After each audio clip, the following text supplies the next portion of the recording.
you must have received a big fat book or a never-ending email of an annual report from your company that you've invested in or bought shares of. But you have absolutely no idea of how to go about understanding it, where to start, where to end. Well, the Money Show is here to help you out with just that. We asked Abhimanyu Sofat of IIFL on how to learn on what to read in an annual report, how to identify the red flags in a company, and the commentaries you must look at. Annual report reading is a great activity which I feel doing, especially over weekends. The reason for that is, you tend to understand so much about a company which you normally don't read in a newspaper or, from a management interview. The investor presentations also that come, they don't cover the kind of information which is there in the annual report. Now, for the first, what one needs to look at when he opens the annual report is the chairman's message. What is it exactly that the company wants to tell its investor? Is the core theme of this particular company in terms of their focus area? How did the year go around? And what are the main initiatives of the company, which one gets through the chairman's speech? After that, there'll be typically a CEO's message as well, in addition to the chairman's message. And then you obviously have the director report, which talks about, what the different segments of the company, how they did. So a lot of information which is quite meatier for some analysts to understand. Like, for example, something related to the production, how much was the production, or if they've done some new initiative, what is the kind of cost saving that they have got from that. All that kind of information comes through in those chapters that one see in an annual report. Post that, we look at the vision of the company, which is critical, in terms of the overall thought process of the management from a 5-year perspective. And then we look at the other aspects of the company.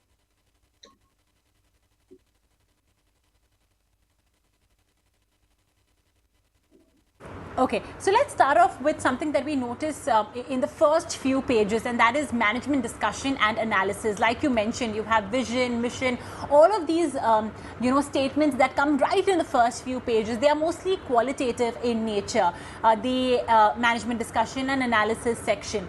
What do you, make out from that? What do you read from that? Because, Abhimanyu, to be frank, obviously, I mean, if it was my company, I would like to give a very positive outlook as well about my company in the annual report. I mean, why would I want to paint a negative picture, right? So, Abhimanyu, how do you spot the telltale signs of maybe some trouble brewing in these sections?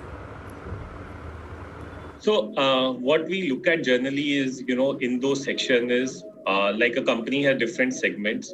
Then how is it that the different segments are performing? That is one critical thing that we look at in that particular section. What we also look at is that, if there is some information with regard to the segmental numbers, which is available in terms of, how certain segments have contributed to business and which are the growth areas for a company. The CapEx figures are also sometimes mentioned in terms of, new plants being set up. There's information related to some sale of property which would have happened or something which is, which could have brought in a lot of cash flow for the company. Figures with regard to, whether these businesses focus more on the export side or on the domestic side. So these are some of the critical information that, one needs to gather from these initial pages of the annual report. If the company's numbers are very good, then we also find that in the initial phase only, the company talks about certain aspects like dividend going up, the ROE of the company going up, how the profitability has improved for the company over a period of time. So I think that these are some of the key things that one needs to look at. In addition to, some of the starting information, which could be like board of directors, that what is the board of director composition? Are they meeting all the guidelines? Who are the people, behind the company? And what is their background? As well as knowing about, the pedigree of the board of directors as well.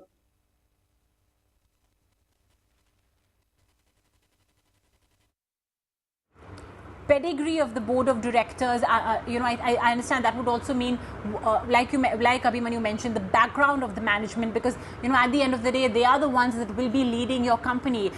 You're the shareholder, so they will essentially be working on your behalf to lead the company towards a profitable future, and hence their vision for the company does essentially attain the utmost importance, and that's the reason why it's important for you to essentially go through that bit of the information as well. You mentioned something on board of directors compensation too, Abhimanyu. Is that given in the annual report as well? Because I would also want to know, since this is something that many a times retail investors don't really participate in, right? That how much does a particular director make from the company? These are really board related decisions, or the management remuneration committee decisions. Where in the annual report can I find such information? So absolutely, there is a separate section in the annual report which talks about the entire money which has been given to the board of directors as well as the key KMPs, which is basically the key management people. If there is a salary growth which has happened for certain key management people, then a justification also has to be given that what is the average salary which the organization as a whole has given. And if the salary of key management person has increased more than that, then there has to be a reason which has to be put in the annual report, that what is the reason why that has been done. So that really helps. In addition to that, just to add on to the management point, is there something in terms of some loan being given to a key management person or the one of the people from a board of director, any rent being given to one of the people for any property that they would own, any commission for some consulting assignment that would be given, any shares being given as a sweat equity to these guys, or normally all those kind of disclosures need to be there. In fact, what we've seen also is sometimes which is an information sometimes which is available in notes to account. Sometimes we have seen in large corporates who have multiple companies, ICDs being issued, which is intercorporate deposit, where one of the other companies or promoters is being funded by funds of this company. So a lot of that kind of information is also available in the annual report.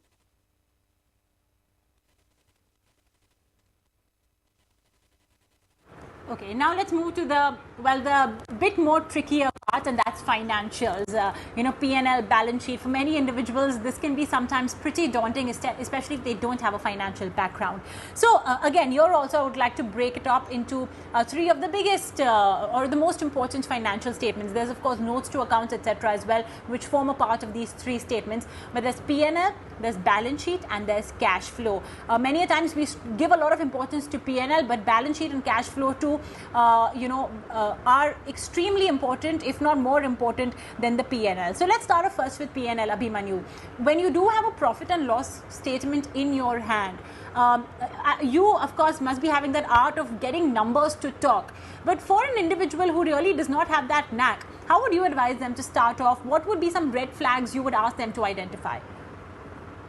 I think so. First of all, one of the simple thing which a retail investor can do is when they look at a particular company, they also look at, what are the numbers of the peers in the industry.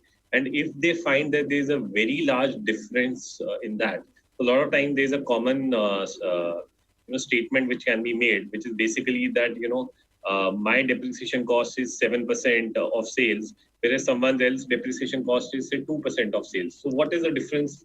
Why it is a difference in that company? So broadly speaking, first let's focus on, seeing whether there is some unusual trend relative to industry, because every industry is different. Now coming to some of the other details in the profit and loss statement, the first thing is on the revenue side. One needs to look at that whether what revenue is being booked, is it coming to cash flow or is it going to inventory and debtors? That is something very important to look at, because we have seen some companies where some corporate frauds have happened, that the revenue number is shown and then the debtors have increased. Other thing to see is if the revenue number has increased, has there been a significant increase in purchase of traded goods rather than actual raw material coming in and value addition happening. So if we see that happening, then clearly it shows that what company is doing is they are just doing trading and they are actually not doing any economic activity. So we are not sure whether the numbers of that company are good or not. Third component would be something like in the salaries part, are they paying PF or not? Are they paying salaries to people? So I recall, one leading company which was more into, healthcare equipment. Their cost, their salaries that they were paying to their employees was significantly lower than what the industry average was as per the annual report. So that was something which was very interesting for us to look at. lot of companies has huge increase in salaries, but they don't have PF being paid. That is actual money.